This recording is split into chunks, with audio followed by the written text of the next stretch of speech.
Alors, je tiens entre les mains ce soir un objet pornographique. Pornographique parce qu'il a excité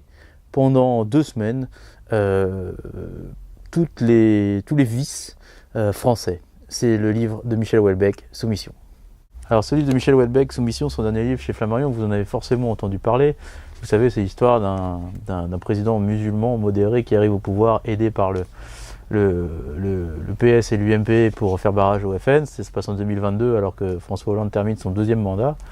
Et donc le fait qu'un musulman modéré arrive au pouvoir,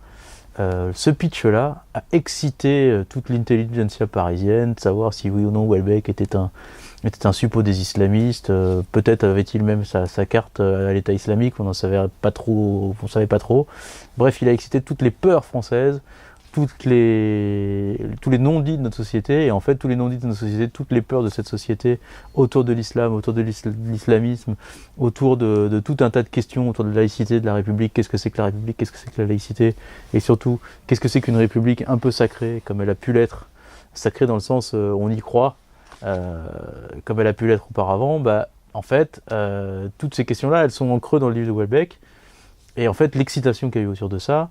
démontre que ce pays a peur de tout, a peur de lui-même, et au lieu de juger finalement la qualité littéraire du livre, qui n'est pas le meilleur de Houellebecq, mais qui est quand même largement supérieur